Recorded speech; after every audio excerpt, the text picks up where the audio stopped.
ಮೋಸ ಹೋಗೋರು ಇರೋ ತನಕ ಮೋಸ ಮಾಡೋರು ಇದ್ದೇ ಇರ್ತಾರೆ. ಅದರಂತೆ ಇಲ್ಲೊಬ್ಬ ಮಹಾನುಭಾವ ಯಾವುದೇ ನಿಯಮಗಳಿಲ್ಲದೆ ಶೂನ್ಯ ಬಡ್ಡಿ ದರದಲ್ಲಿ 0% ಇಂಟ್ರೆಸ್ಟ್ ದುಡ್ಡು ಕೊಡ್ತೀನಿ, ಸಾಲ ಕೊಡ್ತೀನಿ ಅಂತ ಹೇಳಿ ನೂರಾರು ಜನರಿಗೆ ಮಕ್ಮಲ್ ಟೋಪಿಯನ್ನು ಹಾಕಿದ್ದಾನೆ. ಯಾರೀತ, ಎಲ್ಲಿ ನಡೆದಿರೋದು ಘಟನೆ ಅಂತ ನೀವೇ ನೋಡಿ. ಶೂನ್ಯ ಬಡ್ಡಿ ದರದಲ್ಲಿ ಸಾಲ ಕೊಡೋದಾಗಿ ದೋಖಾ, ಹಣ ಕೊಟ್ಟು ಸಾಲದ ಸುಳಿಗೆ ಸಿಲುಕಿದ ಅಮಾಯಕರು. ಚಿತ್ರದುರ್ಗದ ತುರುವನೂರು ರಸ್ತೆಯಲ್ಲಿ ಅನುಮತಿ ಇಲ್ಲದೆ ನಡೀತಾ ಇದ್ದ ಟ್ರಸ್ಟ್ ಅನ್ನ ಪೊಲೀಸರು ಸೀಸ್ ಮಾಡಿದ್ದಾರೆ.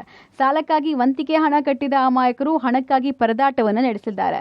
ರಾಜೇಂದ್ರನಗರ ನಿವಾಸಿ ಕಿರಣ್ ರೆಡ್ಡಿ ಎಂಬ ಆಸಾಮಿಯು ಗ್ರಾಹಕರ ಯಾವುದೇ ಸಿಬಿಲ್ ಸ್ಕೋರ್ ನೋಡದೆ ಶೂನ್ಯ ಬಡ್ಡಿಗೆ ಸಾಲ ಕೊಡುವುದಾಗಿ ಜನರನ್ನ ನಂಬಿಸಿದ್ದ. ಕೇವಲ 50,000 ಕಟ್ಟಿದ್ರೆ 1 ತಿಂಗಳಲ್ಲೇ 5 ಲಕ್ಷ ಸಾಲ ಕೊಡ್ತೀವಿ ಅಂತ ಹಣವನ್ನ ಕಟ್ಟಿಸಿಕೊಂಡಿದ್ದಾನೆ. ವಿಷಯ ತಿಳಿದು ಪೊಲೀಸರು ದಾಳಿ ನಡೆಸಿ ಟ್ರಸ್ಟ್ ವಿರುದ್ಧ ಕೇಸನ್ನು ದಾಖಲಿಸಿದ್ದಾರೆ. ಈ ನಡುವೆ ಆರೋಪಿ ಕಿರಣ್ ಎಸ್ಕೇಪ್ ಆಗಿದ್ದಾನೆ. ಇತ್ತ ಹಣ ಕಟ್ಟಿದ ಅಮಾಯಕರು ತಮ್ಮ ದುಡ್ಡು ಇಲ್ಲದೆ ಸಾಲವೂ ಇಲ್ಲದೆ ನಿತ್ಯ ಡಿಸಿ ಕಚೇರಿ, ಪೊಲೀಸ್ ಸ್ಟೇಷನ್ ಮೆಟ್ಟಿಲು ಹತ್ತಿ ಇಳಿದು ಹೈರಾಣಾಗಿದ್ದಾರೆ. ನಾವು ಲೋನ್ ಕೇಳಕ್ಕೆ ಅಂತ ಹೋದ್ವಿ. ಕೇಳಿದಕ್ಕೆ ಪ್ರೊಸೀಜರ್ ಎಲ್ಲ ಹೇಳಿದ್ರು. ಸರ್ 10,000 ಕಟ್ಟಿದ್ರೆ 1 ಲಕ್ಷ ಕೊಡ್ತಾರೆ, 40,000 ಕಟ್ಟಿದ್ರೆ 4 ಲಕ್ಷ ಕೊಡ್ತಾರೆ. ಏನು ಪ್ರೂಫ್ ಅಂತ ಕೇಳಿದ್ರೆ ಸಿವಿಲ್ ಚೆಕ್ ಮಾಡಲ್ಲ, ಏನು ಚೆಕ್ ಮಾಡಲ್ಲ. ಸಿವಿಲ್ ಇಲ್ದೆಲ್ಲ ಹೇಗೆ ಕೊಡ್ತಾರೆ ಅಂತ ನಮಗೆ ಭಯ ಇತ್ತು. ಅದನ್ನ ಕೇಳಿದಕ್ಕೆ ಸರ್ ನಾವೇ ಸರ್ ಪ್ರೂಫು ಎಲ್ಲ ಥರ ಫೋಟೋ ತಗೊಂಡು ಪ್ರೂಫ್ ಎಲ್ಲ ಇಸ್ಕೊಂಡು ಡಾಕ್ಯುಮೆಂಟ್ಸ್ ಎಲ್ಲ ಇಸ್ಕೊಂಡು 40,000 ಕಟ್ಟಿಸ್ಕೊಂಡ್ರು. 20 ದಿನದೊಳಗೆ ಲೋನ್ ಆಗುತ್ತೆ ಅಂದ್ರು. 20 ದಿನ ಬಂದ್ರೆ ಲೋನ್ ಇಲ್ಲ, ಎಂತಾನು ಇಲ್ಲ ಸರ್. ಕೇಳಕ್ಕೆ ಹೋಗಿದ್ಕೆ ಏನು ಹೇಳ್ತಿದ್ದಾರೆ, ಸ್ಟೇಷನ್ ಕಂಪ್ಲೇಂಟ್ ಕೊಡಿ ಅಂದ್ರು. ಅಲ್ಲೇನಾಗಿದೆ, FIR ಆಗಿದೆ ಅವ್ರ ಮೇಲೆ, ನೀವೆಲ್ಲ ಅರ್ಜಿ ಕೊಟ್ಟೋಗ್ರಿ, ಕೋರ್ಟ ವಿಚಾರಿಸ್ರಿ ಅಂದ್ರು. 1.5 ತಿಂಗಳಾಯ್ತು. 1 ದಿನ ಕರ್ಸಿ ಜನಗಳ ಮುಂದೆ ಕರ್ಸಿಲ್ಲ, ಮಾತಾಡ್ತಿಲ್ಲ. ಯಾಕೆ ಮಾತಾಡ್ತಿಲ್ಲ? ಫೋನ್ ರಿಂಗ್ ಆಗ್ತಿದೆ, ಎಲ್ಲ ಆಗ್ತಿದೆ. ಯಾಕೆ ಕರ್ಸಕ್ಕಾಗ್ತಿಲ್ಲ? ಯಾಕೆ ಅವ್ರು ನಡಿಯಕ್ ಆಗ್ತಾ ಇಲ್ಲ? ಇನ್ನು ಈ ಖತರ್ನಾಕ್ ಕಿರಣ್ ರೆಡ್ಡಿ ತುಂಬಾ ನೀಟಾಗಿ ಸ್ಕೆಚ್ ಹಾಕಿ ಜನರನ್ನ ಹಳ್ಳಕ್ಕೆ ಬೀಳಿಸಿದ್ದಾನೆ. ಅಲ್ಲದೆ ಕೆಲಸ ಕೊಡಿಸ್ತೀನಿ ಅಂತ ನಂಬಿಸಿ 30ಕ್ಕೂ ಹೆಚ್ಚು ಸಿಬ್ಬಂದಿಯನ್ನು ನೇಮಿಸಿದ್ದು ಅವರಿಂದಲೇ ಗ್ರಾಹಕರೊಂದಿಗೆ ವಹಿವಾಟು ನಡೆಸಿದ್ದಾನೆ. ಹೀಗಾಗಿ ಗ್ರಾಹಕರು ಈ ಮುಗ್ಧ ಸಿಬ್ಬಂದಿಗೆ ಟಾರ್ಚರ್ ಕೊಡ್ತಾ ಇದ್ದು ಸಿಬ್ಬಂದಿ ಕೂಡ ವಂಚಕ ಕಿರಣ್ ರೆಡ್ಡಿಯ ಜಪ ಮಾಡುವಂತಾಗಿದೆ. ವಿನ್ನರ್ ಸೋಷಿಯಲ್ ಸರ್ವಿಸ್ ಟ್ರಸ್ಟ್ ಅಲ್ಲಿ ಸರ್ ಉದ್ಯೋಗ ಮೇಳದಲ್ಲಿ ಹೆಂಗ್ ಕೆಲ್ಸಕ್ಕೆ ತಗೊಂಡ್ರು ಅಂದ್ಮೇಲೆ ನಾವು ಇವಾಗ ಎಂಪ್ಲಾಯೀಸ್ ಎಲ್ಲ ಅಂದ್ರೆ ಕಸ್ಟಮರ್ ಎಲ್ಲ ನಮ್ಮ ಮೇಲೆ ಹೇಳ್ತಿದ್ದಾರೆ.